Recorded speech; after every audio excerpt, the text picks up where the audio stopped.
Hello, friend. Tonight, we'll be reading the story East of the Sun and West of the Moon, a timeless tale of love, courage, and quiet devotion. So find a cozy spot, take a slow, deep breath, and let this gentle story guide you into sleep. Once upon a time, there was a poor peasant who had so many children that he did not have enough of either food or clothing to give them. Pretty children they all were, but the prettiest was the youngest daughter, who was so lovely there was no end to her loveliness. One day, it was on a Thursday evening late in the fall. The weather was wild and rough outside, and it was cruelly dark. The rain was falling and the wind blowing until the walls of the cottage shook. They were all sitting around the fire, busy with this thing and that. Then, all at once, something gave 3 taps on the window. The father went out to see what was the matter. Outside, what should he see but a great big white bear? "Good evening to you," said the white bear. "The same to you," said the man. "Will you give me your youngest daughter? If you will, I'll make you as rich as you are now poor," said the bear. Well, the man would not be at all sorry to be so rich, but still he thought he must have a bit of a talk with his daughter first. So he went in and told them how there was a great white bear waiting outside, who had given his word to make them so rich if he could only have the youngest daughter. The girl said no, outright. Nothing could get her to say anything else. So the man went out and settled it with the white bear that he should come again the next Thursday evening and get an answer. Meantime, he talked to his daughter and kept on telling her of all the riches they would get and how well off she herself would be. At last she agreed to it. So she washed and mended her rags and made herself as smart as she could. Soon she was ready for the trip, for she didn't have much to take along. The next Thursday evening came the white bear to fetch her. She got on his back with her bundle, and off they went. After they had gone a good way, the white bear said, "Are you afraid?" No, she wasn't. "Just hold tight to my shaggy coat, and there's nothing to be afraid of," said the bear. She rode a long, long way, until they came to a large, steep cliff. The white bear knocked on it.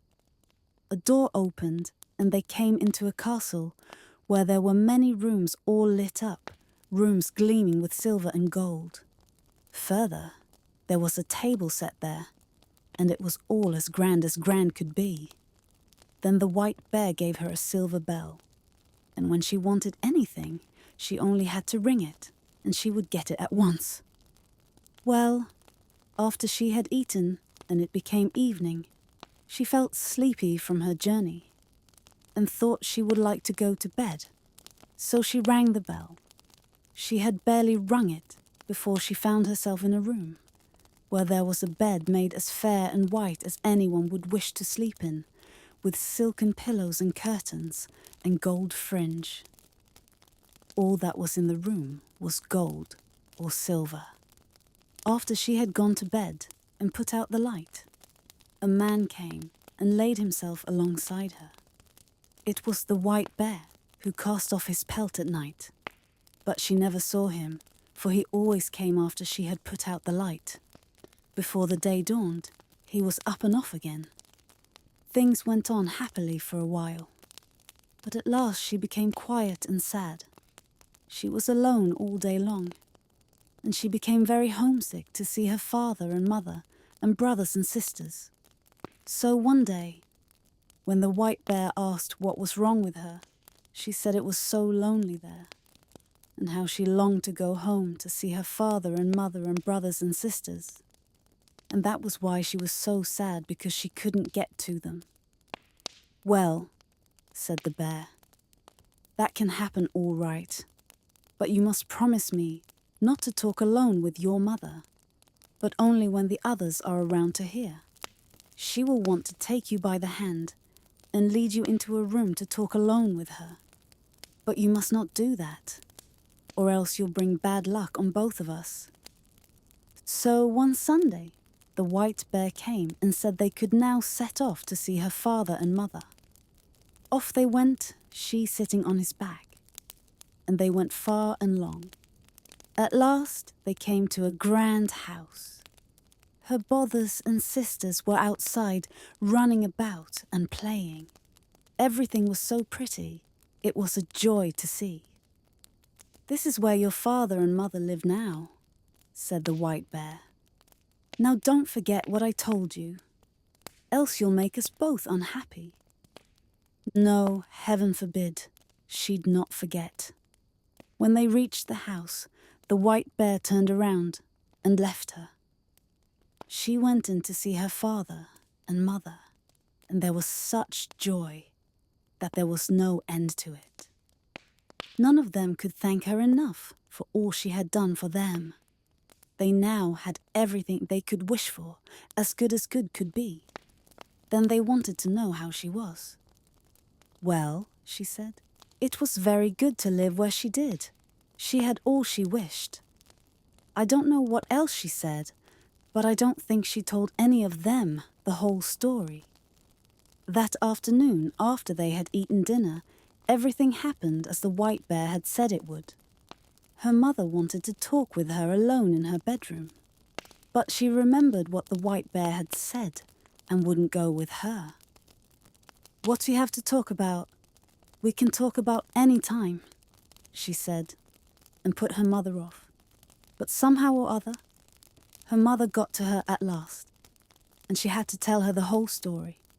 She told her how every night after she had gone to bed, a man came and lay down beside her as soon as she had put out the light, and how she never saw him, because he was always up and away before the morning dawned, and how she was terribly sad, for she wanted so much to see him, and how she was by herself all day long, and how dreary and lonesome it was. "Oh dear," said her mother, "it may well be a troll you are sleeping with. But now I'll give you some good advice how to see him. I'll give you a candle stub, which you can carry home in your bosom. Just light it while he is asleep, but be careful not to drop any tallow on him."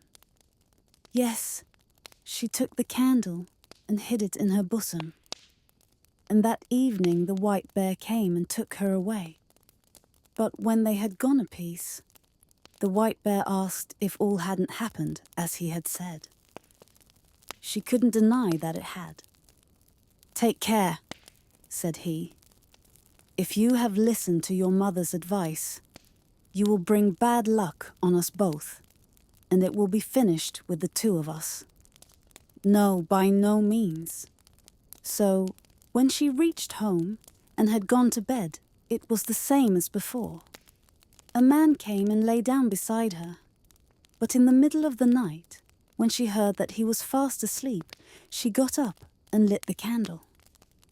She let the light shine on him, and saw that he was the most handsome prince one ever set eyes on. She fell so deeply in love with him that she thought she couldn't live if she didn't give him a kiss at once. And so she did. But as she kissed him, she let 3 drops of hot tallow drip onto his shirt, and he woke up. "What have you done?" he cried. "Now you have made us both unlucky, for had you held out only this 1 year, I would have been free. I have a stepmother who has bewitched me, so that I'm a white bear by day and a man by night. But now all ties are broken between us. Now I must leave you for her. She lives in a castle east of the sun and west of the moon, and there too is a princess, one with a nose 3 yards long, and now I will have to marry her." She cried and grieved, but there was no help for it. He had to go. Then she asked if she could go with him. No, she could not. "Tell me the way then," she said, so I can look for you. Surely I may do that. Yes, she could do that. But there was no way leading to the place. It lay east of the sun and west of the moon, and she'd never find her way there. The next morning, when she woke up, both the prince and the castle were gone, and she was lying on a little green patch in the midst of the thick, dark forest, and by her side lay the same bundle of rags she had brought with her from her old home. When she had rubbed the sleep out of her eyes and cried until she was tired, she set out on her way and walked many, many days until she came to a high cliff. An old woman sat under it and played with a golden apple which she tossed about. The girl asked her if she knew the way to the prince, who lived with his stepmother in the castle east of the sun and west of the moon, and who was to marry the princess with a nose 3 yards long. "How did you come to know about him?" asked the old woman. "Maybe you are the girl who should have had him." Yes, she was. So it's you, is it?" said the old woman. "Well, all I know about him is that he lives in the castle east of the sun and west of the moon, and that you'll get there too late or never. But still you may borrow my horse, and you can ride him to my next neighbor. Maybe she'll be able to tell you. And when you get there, just give the horse a switch under the left ear and beg him to be off home. And you can take this golden apple along with you." So she got on the horse and rode a long, long time until she came to another cliff, under which sat another old woman with a golden carding comb. The girl asked her if she knew the way to the castle that lay east of the sun and west of the moon. And she answered like the first old woman that she knew nothing about it, except that it was east of the sun and west of the moon. "And you'll get there too late or never, but you can borrow my horse to my next neighbor. Maybe she'll tell you all about it. And when you get there, just switch the horse under the left ear and beg him to be off for home." This old woman gave her the golden carding comb. She might find some use for it, she said. So the girl got up on the horse and again rode a long, long way. At last she came to another great cliff, under which sat another old woman, spinning with a golden spinning wheel. She asked her as well if she knew the way to the prince, and where the castle was that lay east of the sun and west of the moon. But it was the same thing over again. "Perhaps you're the one who should have had the prince?" said the old woman. Yes, that she was. But she didn't know the way any better than the other two. She knew it was east of the sun and west of the moon, but that was all. "And you'll get there too late or never. But I'll lend you my horse, and then I think you'd best ride to the east wind and ask him. Maybe he knows his way around those parts and can blow you there. When you get to him, just give the horse a switch under the left ear, and he'll trot home by himself." She too gave her golden spinning wheel. "Maybe you'll find a use for it," said the old woman. She rode many weary days before she got to the east wind's house, but at last she did reach it, and she asked the east wind if he could tell her the way to the prince who lived east of the sun and west of the moon. Yes, the east wind had often heard tell of it, the prince and the castle, but he didn't know the way there, for he had never blown so far. "But if you want, I'll go with you to my brother the west wind. Maybe he knows, for he's much stronger. If you will just get on my back, I'll carry you there."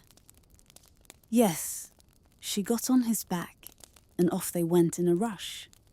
When they arrived at the west wind's house, the east wind said the girl he had brought was the one who was supposed to have had the prince who lived in the castle east of the sun and west of the moon.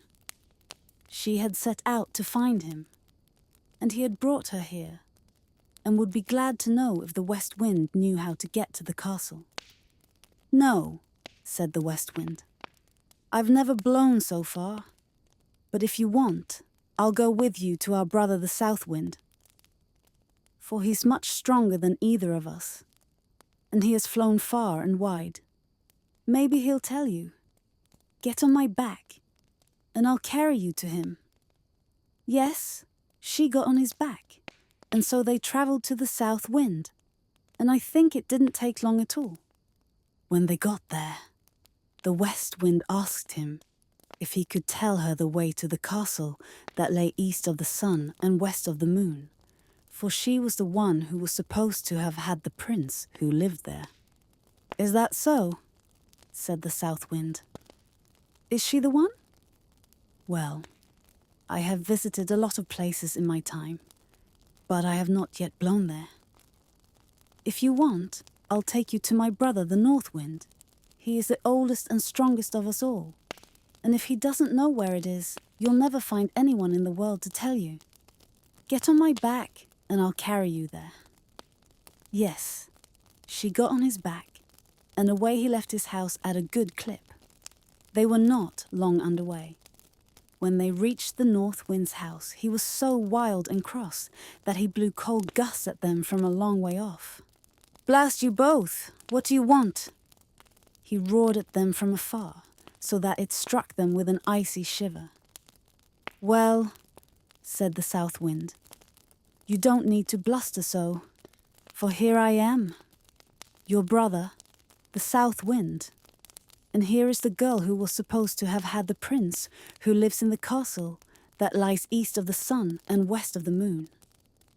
And now she wants to ask you if you ever were there and can show her the way, for she wants so much to find him again." "Yes, I know where it is," said the North Wind. "A single time I blew an aspen leaf there, but afterward I was so tired that I couldn't blow a puff for many days. But if you really wish to go there and aren't afraid to come along with me, I'll take you on my back and see if I can blow you there." Yes, with all her heart. She wanted to and had to get there if it were at all possible. And she wouldn't be afraid, however madly he went. "Very well then," said the North Wind. "But you must sleep here tonight, for we must have the whole day before us if we're to get there at all." Early next morning, the North Wind woke her and puffed himself up and blew himself out and made himself so stout and big that he was gruesome to look at. Off they went, high up through the air, as if they would not stop until they reached the end of the world. Here on earth there was a terrible storm. Acres of forest and many houses were blown down, and when it swept over the sea, ships wrecked by the hundred. They tore on and on. No one can believe how far they went. And all the while, they still went over the sea. And the North Wind got more and more weary, and so out of breath he could barely bring out a puff, and his wings drooped and drooped, until at last he sunk so low that the tops of the waves splashed over his heels. "Are you afraid?" said the North Wind. No, she wasn't. They weren't very far from land by now, and the North Wind had enough strength left that he managed to throw her up on the shore under the windows of the castle which lay east of the sun and west of the moon. But then he was so weak and worn out that he had to stay there and rest many days before he could go home again. The next morning the girl sat down under the castle window and began to play with the golden apple. The first person she saw was the long-nosed princess, who was to have the prince. "What do you want for your golden apple, you girl?" said the long-nosed one as she opened the window. "It's not for sale, for gold or money," said the girl. "If it's not for sale for gold or money, what is it that you will sell it for?" "You may name your own price," said the princess. "Well, you can have it, if I may get to the prince who lives here and be with him tonight," said the girl whom the north wind had brought. Yes, that could be done. So the princess took the golden apple. But when the girl came up to the prince's bedroom that night, he was fast asleep. She called him and shook him, and cried and grieved, but she could not wake him up the next morning. As soon as day broke, the princess with the long nose came and drove her out. That day, she sat down under the castle windows and began to card with her golden carding comb. And the same thing happened. The princess asked what she wanted for it. She said it wasn't for sale for gold or money, but if she could have permission to go to the prince and be with him that night, the princess could have it. But when she went to his room, she found him fast asleep again, and however much she called and shook and cried and prayed, she couldn't get life into him. As soon as the first grey peep of day came, the princess with the long nose came and chased her out again. That day, the girl sat down outside under the castle window and began to spin with her golden spinning wheel. And the princess with the long nose wanted to have it as well. She opened the window and asked what she wanted for it. The girl said, as she had said twice before, that it wasn't for sale for gold or money. But if she could go to the prince who was there and be alone with him that night, she could have it. Yes, she will be welcome to do that. But now you must know that there were some Christians who had been taken there, and while they were sitting in their room, which was next to the prince's, they had heard how a woman had been in there, crying, praying, and calling to him for 2 nights in a row. And they told this to the prince. That evening, when the princess came with a sleeping potion, the prince pretended to drink it, but threw it over his shoulder, for he could guess it was a sleeping potion. So when the girl came in, she found the prince wide awake. And then she told him the whole story of how she had come there. "Ah," said the prince, "you've come in the very nick of time, for tomorrow is to be our wedding day. But now I won't have the long nose, and you are the only woman in the world who can set me free. I'll say that I want to see what my wife is fit for, and beg her to wash the shirt which has the 3 spots of tallow on it. She'll agree, for she doesn't know that you are the one who put them there. Only Christians, and not such a pack of trolls, can wash them out again. I'll say that I will marry only the woman who can wash them out and ask you to try it." So there was great joy and love between them all the night. But next day, when the wedding was planned, the prince said, "First of all, I'd like to see what my bride is fit for." "Yes," said the stepmother with all her heart. "Well," said the prince, "I've got a fine shirt which I'd like for my wedding shirt. But somehow or other, it got 3 spots of tallow on it, which I must have washed out. I have sworn to marry only the woman who is able to do that. If she can't, then she's not worth having." Well, that was no big thing, they said, so they agreed. And the one with the long nose began to wash away as hard as she could. But the more she rubbed and scrubbed, the bigger the spots grew. "Ah!" said the old troll woman, her mother. "You can't wash. Let me try." But she had hardly touched the shirt before it got far worse than before. And with all her rubbing and wringing and scrubbing, the spots grew bigger and blacker, and the shirt got ever darker and uglier. Then all the other trolls began to wash, but the longer it lasted, the blacker and uglier the shirt grew, until at last it was as black all over as if it'd been up the chimney. "Ah," said the prince, "none of you is worth a straw. You can't wash. Why, there, outside sits a beggar girl. I'll bet she knows how to wash better than the whole lot of you. Come in, girl, he shouted.